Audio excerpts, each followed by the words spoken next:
Olá, estamos para mais uma aula de escola dominical. Você é o nosso convidado, a nossa convidada. Antes de nós entrarmos no tema da discussão de hoje, também lermos a palavra do Senhor, eu quero orar com você. Vamos orar pedindo a iluminação do Senhor, pedindo que o Senhor fale conosco. Vamos orar. Senhor Deus e Pai, nós te agradecemos por esse momento, por essa aula de escola dominical. Pedimos que o Senhor fale aos nossos corações. Pedimos que o Senhor, ó Pai, debaixo da Tua bondade e do Teu amor, acima de tudo a Tua vontade, conduza e fale com cada um da maneira como o Senhor quer falar. Também pedimos, Senhor, que o Senhor guarde e proteja a vida de cada irmão e irmã que participa desta aula. Nós oramos e pedimos tudo em nome de Jesus. Amém, Senhor. Amém. Esta é a aula de escola dominical, hoje, domingo, dia 25 de outubro de 2020. Eu quero conversar com você sobre o seguinte tema. O tema da nossa proposta de conversa hoje é: pior cego é o que não quer ver. Pior cego é o que não quer ver. Esse tema e essa aula não fui eu quem escrevi, eu extraí dessa revista, não sei se os irmãos conseguem ver, mas o título da revista, Jesus Seria Evangélico Hoje? É uma revista da nossa igreja e o autor dela é o pastor reverendo Reinaldo Olésio Aguiar. Reverendo Reinaldo Aguiar, uma pessoa, sou conterrâneo do Reinaldo é lá da minha terra, um prazer poder citá-lo aqui e fazermos esta conversa. Tema de hoje, pior cego é o que não quer ver. O texto base para a nossa lição está lá no Evangelho de João, capítulo 9. Eu vou ler com você os versos desse capítulo. Capítulo 9 de João diz assim: Caminhando Jesus, viu um homem cego de nascença. E os discípulos perguntaram: Mestre, quem pecou? Este ou os seus pais para que nascesse cego? Respondeu Jesus: Nem ele pecou, nem os seus pais, mas foi para que se manifestassem nele as obras de Deus. É necessário que façamos as obras daquele que me enviou, enquanto é dia. A noite vem, quando ninguém pode trabalhar. Enquanto estou no mundo, sou a luz do mundo.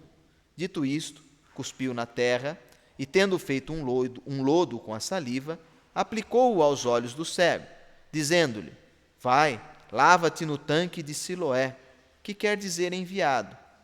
Ele foi, lavou-se e voltou vendo. Então os vizinhos e os que dantes o conhecia de vista, como mendigo, perguntavam: Não é este o que estava sentado pedindo esmolas?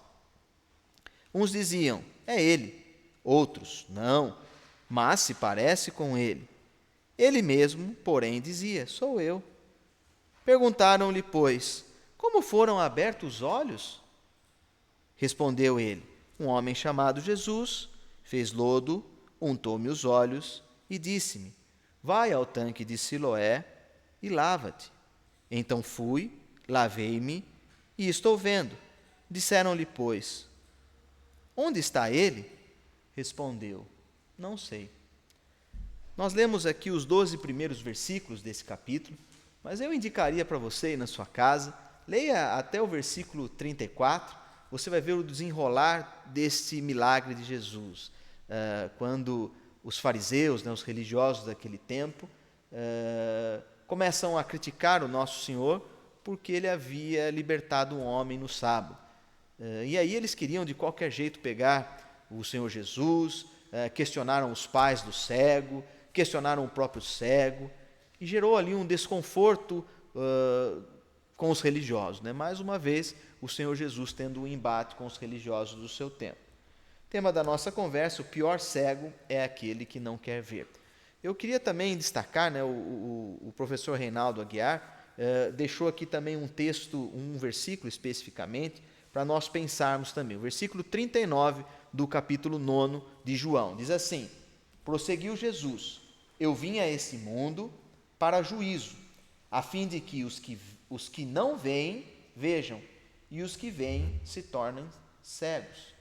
Mais uma vez, prosseguiu Jesus: Eu vim a este mundo para juízo, a fim de que os que não veem, vejam, e os que veem se tornem cegos. Está aí, Então, o que será que o Senhor Jesus quis dizer que ele veio para os que não viam, para que eles possam enxergar, e aqueles que viam vão continuar sem enxergar, né? Então, eu queria introduzir a introdução aqui, pensando com você. O Senhor Jesus, o ministério dele, porque ele fazia milagres, libertava pessoas, ele atraía multidões. Pessoas que estavam enfermas e que precisavam ter as suas vidas retomadas, precisavam ser libertadas. Porém, nem todos os que seguiam e nem todas que seguiam o Senhor Jesus estavam dispostos a serem libertos para a libertação de Cristo. Um exemplo de quem, por exemplo, não estava querendo ser liberto são os religiosos daquele tempo, as pessoas ligadas à religião judaica. Eles não viam o Senhor Jesus com bons olhos, não. Jesus era visto como uma figura perigosa para esses religiosos, que trazia um ensinamento diferente do que eles estavam acostumados.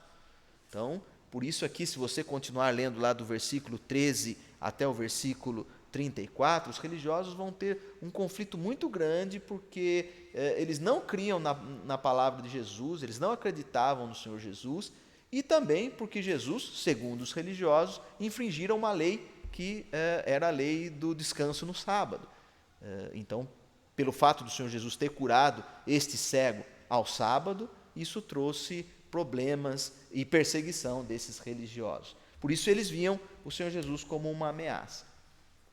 Um problema aqui muito característico desses religiosos e que também para nós pensarmos nas nossas vidas. O Senhor Jesus, ele estava caminhando com os seus discípulos, segundo a narrativa que nós lemos. E no caminho ele encontra uma pessoa com uma deficiência visual, um cego de nascença. E aí, motivado por uma pergunta, né, os discípulos fazem uma pergunta para o Senhor Jesus, que desencadeia todo esse contexto que nós estamos. Os discípulos dizem aqui no versículo 2, a parte B desse versículo: Mestre, quem pecou? Este cego, para que ele nascesse assim, ou os seus pais pecaram? Né? Quem pecou? Este ou os seus pais, para que ele nascesse cego? Então, a partir dessa pergunta, o Senhor Jesus realiza um milagre, a cura do cego, para mostrar que a glória de Deus, ela se manifesta em qualquer pessoa. Não precisa ser de um grupo específico ou de uma determinada origem. Independente de quem seja, Deus age na vida das pessoas. Só que, como nós dissemos, o problema é que o Senhor Jesus realiza essa cura num sábado. E sábado, segundo a lei mosaica, né, os 10 mandamentos, no sábado não se podia fazer nada. Sábado era o dia do descanso para o povo hebreu.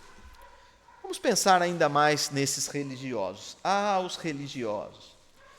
Os religiosos ficaram presos na lei e se esqueceram de olhar para as pessoas.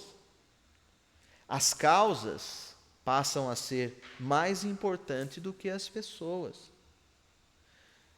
Nós que somos religiosos, né, eu também sou uma pessoa religiosa, né, trabalho como pastor de uma igreja, nós precisamos sempre refletir, né, lembrar de uma palavra que está lá em Deuteronômio, capítulo 32, versículo 47. Eu vou aqui dar o contexto, mas depois você pode abrir na sua casa, Deuteronômio 32, 47. Mas esse texto está querendo dizer que a lei, ela existe para servir e promover a vida, não o contrário, né? O Senhor Jesus depois atualiza esse contexto dizendo que o sábado foi feito para o ser humano e não o contrário. Então está aí, né? Os religiosos não conseguiam olhar as pessoas. Eu quero deixar uma pergunta aqui antes de nós entrarmos nos pontos. Uma pergunta importante para eu e você pensarmos. Olhando para a nossa sociedade atualmente, olhando para a nossa igreja, quem você apontaria hoje como sendo uma pessoa discriminada, né? Uma pessoa que as pessoas não ligam para ela, né? Uma pessoa que existe preconceito com ela? Quem são as pessoas que nós, muitas vezes, olhamos com um olhar preconceituoso? Quem são os pecadores do nosso tempo, né? Quem são as pessoas que nós entendemos, esse fulano ou fulana é o pecador ou a pecadora? Pense aí comigo, quem são os excluídos do nosso tempo, né? E aí cada um vai refletir e vai criar aí as suas diretrizes. Vamos lá. Primeiro ponto da nossa aula, então. O primeiro ponto é destacado como doença e pecado. Né? Doença e pecado. Muitas pessoas fazendo uma interpretação errada das Escrituras, e não é diferente com os discípulos de Jesus e os grupos religiosos existentes no tempo de Jesus, né? Os fariseus, os escribas, os saduceus, cada um fazia uma interpretação e muitas vezes tinha aquela salada de fruta meio confusa e ninguém entendia o que realmente Jesus estava pregando. As pessoas ensinavam, né? Sobretudo se você ler lá Êxodo 20, versículos 5 e 6, que fala que as iniquidades elas vão de gerações a gerações, né? Dos pais para os filhos, dos filhos para os netos, né? E assim vai até a quarta geração, essa culpa do pecado, essa consequência do pecado. As pessoas lendo esse texto, muitas vezes fazem uma ligação perigosa, uma ligação de que Deus é um Deus que pune. A pergunta dos discípulos deixa essa influência muito clara, quando eles falam assim, né? Quem pecou, este ou seus pais, para que nascesse cego? Aqui o enfoque está voltado para a punição. Né? O mesmo texto que fala que Deus pune a iniquidade para as gerações vindouras, também fala de que Deus é misericordioso até 1000 gerações. Né? Percebam isso. A gente, às vezes, pega uma parte do texto e não olha o contexto, ou todo o capítulo, né? Todo o livro. A gente precisa tomar cuidado quando fazemos essas leituras. Então, o enfoque desses religiosos sempre está na punição. E essa é uma característica importante da mentalidade de toda pessoa que é religiosa. Nós, né, eu também preciso me cuidar contra isso, somos muito legalistas. Né? E o que é o legalista? Né? O legalista é aquela pessoa que está sempre pronta para apontar a culpa dos outros. E aqui nós precisamos de um cuidado, porque muitas vezes a gente entende a doença como consequência de um pecado, e não é isso. Né? O Senhor Jesus fala no texto que nós lemos, ele tem essa enfermidade para que a glória do Senhor seja manifestada na vida dele. E o Senhor então opera o milagre. Então não é nada saudável, igreja, nós imputarmos culpa de pecado para as pessoas que estão enfermas. Essa é uma atitude anticristã e, por que não dizer também, desumana. Né? A pessoa já está doente, já está debilitada, com uma doença séria. E aí muitos religiosos do nosso tempo, né, e a gente precisa tomar cuidado também como igreja para não fazer isso, começamos a perguntar, né, será que esse irmão ou essa irmã fez para ter essa doença tão grave? Ora, as doenças elas surgem, né, o corpo é debilitado, com o passar dos anos nós vamos nos debilitando e a gente fica mais suscetível às doenças, não tem nada a ver com o pecado. Né? Então a gente precisa tomar cuidado para não colocar mais esse peso. A pessoa já está num tratamento difícil e a gente começa a querer achar desculpa para que ele esteja sofrendo. Basta lembrarmos dessa frase que está no versículo 3 do capítulo 9. Nem ele pecou, nem seus pais, mas foi para que se manifestassem nele as obras de Deus. Né? Então está aí, Jesus opera um milagre. Segundo ponto. Precisamos rejeitar a religião dos religiosos. Nós precisamos rejeitar a religião dos religiosos. Os religiosos do tempo de Jesus, eles tinham grande dificuldade em receberem a mensagem do reino de Deus. Eles não conseguiam entender. Para eles ainda o reino de Deus era aquele conjunto de leis e não uma nova proposta de vida.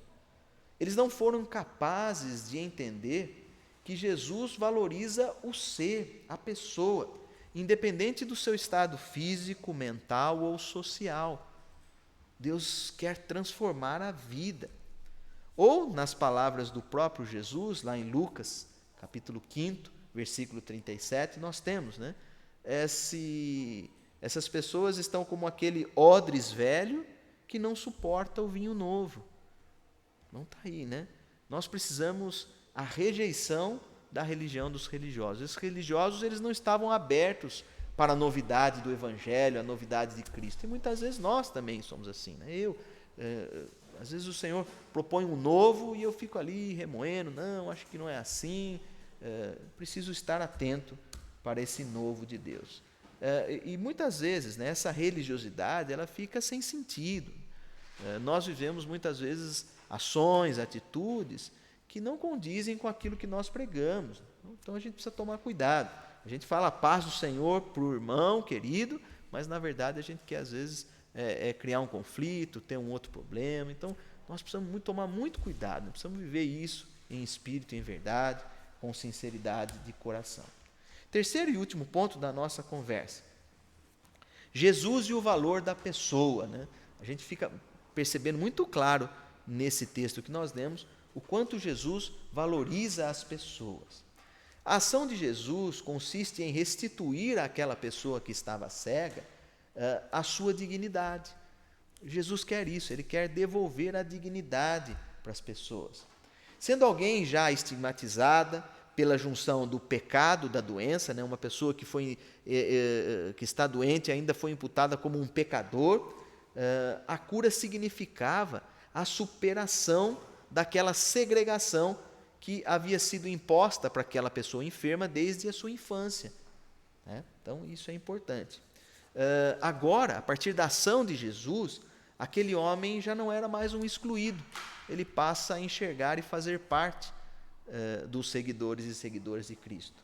Portanto, o reino de Deus é a verdadeira mensagem que liberta as pessoas, propõe para nós uma superação da antiga forma que nós víamos a realidade.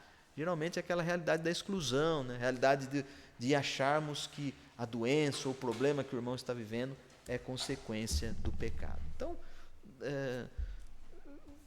acho que o professor Reinaldo aqui, Aguiar, queria trazer isso quando ele coloca o tema. O pior cego é aquele que não quer ver, né? Quantas vezes nós colocamos culpa sobre as pessoas ou nos sentimos culpados, né? Quando vem uma enfermidade, a gente acha que onde será que eu errei? A palavra de Deus vem para nos libertar desse peso, né? Concluindo, estamos diante de duas posições. Agora a decisão é nossa como igreja e nós precisamos tomar um caminho que nós vamos seguir. A primeira proposta é a proposta de Jesus, que sendo um enviado de Deus, ele cura o cego e restitui a sua posição como um ser humano, de alguém que recebe a graça de Deus. Aquele cego, ele recebe do Senhor algo que ele não podia fazer por si mesmo. Essa é a primeira proposta. A segunda proposta, que nós também podemos escolher, e aí vai de cada um, né? É a proposta dos religiosos ou dos fariseus, que sempre apelam para a sua autoridade institucional, como seguidores de Moisés, né? Que eles falam, não, eu sou filho de Abraão, sou seguidor de Moisés, né? E dão valor mais para a lei do que para um doente, né? Eles estavam tão preocupados que era sábado, que não podia curar, que esqueceram de um irmão que estava ali sofrendo e que precisava ser curado. E por esse sentimento, né, de seguirem a lei de maneira até marcante, eles acabam excluindo outras pessoas por entenderem que são pecadores e pecadoras e acham-se melhores do que os outros, né? Então, qual caminho você vai escolher? A conclusão hoje eu deixo essa pergunta para você pensar. Vamos seguir o caminho de Jesus, que busca restaurar pessoas através da sua graça, ele fez por nós o que nós não podíamos fazer por nós mesmos, ou ficarmos no discurso dos religiosos, recobrando a nossa autoridade institucional como seguidores de Moisés e não darmos valor para as pessoas enfermas do nosso tempo, das mais variadas enfermidades. Bem, eu espero que essa aula seja proveitosa para você, foi para a minha vida. Se você quiser estudar, está aqui, essa é a revista, Jesus Seria Evangélico Hoje. Nós vamos extrair algumas lições. Quem quiser um exemplar desse, eu posso conseguir enviar para você. Deus abençoe, a paz do Senhor.